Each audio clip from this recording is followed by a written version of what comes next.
நான் போய் சொன்னேன், சார் சர்டிஃபிகேட்ஸ் எங்கேயோ விழுந்துருச்சு, நான் போய் தேடிட்டு அடித்து வந்துடுறேன். என்ன ஆளாளி அஞ்சனை திட்டுட்டு 10 மணிக்குள்ளே வரணுங்க, இல்லைன்னா நான் பேர் எடுத்துருவேன் அப்படின்னு சொன்னார். வந்துடுறேன் சொல்லிட்டு உடனே சைக்கிள் எடுத்துகிட்டு போய் பார்த்தா தேடிட்டு போகிறேன். வீட்டிலேருந்து ஒரு 3 கிலோமீட்டர் இருக்கும் அந்த பாரஸ் காலேஜுக்கு என் வீட்டுக்கும். தேடிட்டு போகிறேன், இந்த பக்கம் அந்த பக்கம் போய் கேட்குறேன், பக்கத்து கடையெல்லாம் ஏறி கேட்குறேன் ஏதாவது ஃபைல் வந்தாங்க. யார் நான் பார்க்கலன்னு சொல்லிட்டாங்க. அலைஞ்சிட்டு வந்தேன். 10 மணிக்கு முடிஞ்சு அவர்கிட்ட போய் சொன்னேன், ஃபைல் கிடைக்கலைங்க, எங்கே விழுந்துன்னு தெரியல அப்படின்னா. அந்த இன்டர்வியூ பண்ணுறவர் என்ன பண்ணாருன்னா, அங்கே ராஜகோபாலன் ஒரு கேண்டிடேட் இருக்கார கேளுன்னு கேட்டவுடனே அவனவுடனே என்னை கூப்பிட்டார். ஏன் இன்னும் கொடுக்கல சர்டிஃபிகேட் சொன்னார். காணாமல் போயிடுச்சுன்னு. காணாமல் போயிடுச்சா அப்படின்னு சொல்லி என்ன மாதிரி 2 வார்த்தை கடுமையாக பேசிட்டு, சரி இன்டர்வியூ அட்டன் பண்ணு, நாளைக்கு 10 மணிக்குள்ளே கொண்டு வந்து எப்படியோ தேடி கொடுத்துரு, நான் செலக்ட் பண்ணிடுவேன் அப்படின்னு சொன்னார். சரி சர்டிஃபிகேட்ஸ் இல்லாமே அவங்ககிட்ட பேசி இன்டர்வியூ பண்ணாங்க.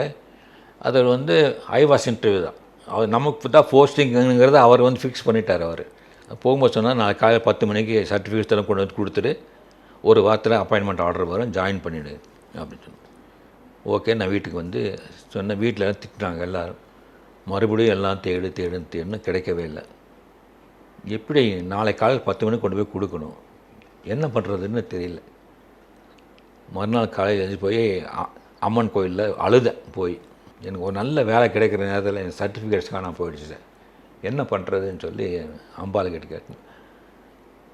வீட்டுக்கு வந்தேன். 9:45 மணி. என்ன பண்ண தெரியல.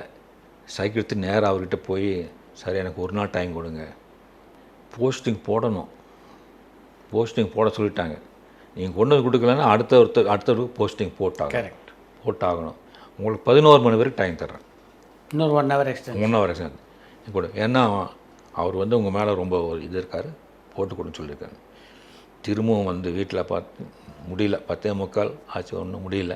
சரி முடிஞ்சது அவ்வளோதான் அப்படின்னு சொல்லிட்டேன். அதுக்குள்ளே அங்கே அவர் எங்கள் தாத்தாவுக்கு ஃபோன் பண்ணி, இது மாதிரி சர்டிஃபிகேட்ஸ் எல்லாம் ஒன்றும் பண்ண முடியாது, போஸ்டிங் போடணும், அடுத்த இடம் பார்த்துக்கலாம், அவங்க பேரனுக்கு ஏதாவது வந்ததுன்னா பார்த்துக்கலாம் சொல்லிட்டு யாரும் போஸ்ட் போட்டாங்க.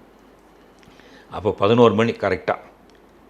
அது முடிஞ்ச உடனே அடுத்த ஒரு நிமிஷத்தில் ஒருத்தர் எங்கள் வீட்டுக்கு கேட்குறாரு, இங்கே ராஜகோபால் யாருன்னு கேட்டார்.